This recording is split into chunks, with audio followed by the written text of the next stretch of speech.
Hello everybody, today in this video I'll show you how to easily make your Instagram account private in the new update. So let's jump right into it. First open Instagram and then tap on the profile picture in the bottom right corner. As you can see here, I have a professional account, so let's go ahead and switch it back to a personal. Tap right here in the top right corner and then go to settings and privacy. Once you're here, you want to find creator tools and controls, tap on it and then tap on switch account type right here. Amongst these two options, choose switch to a personal account and then tap on switch to personal account.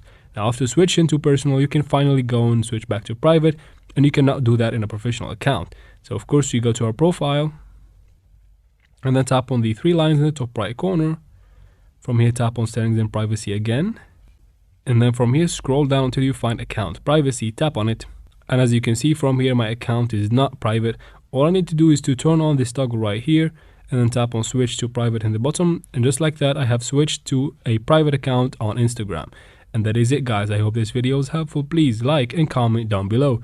Don't forget to subscribe for future videos like this one, and thank you very much for watching.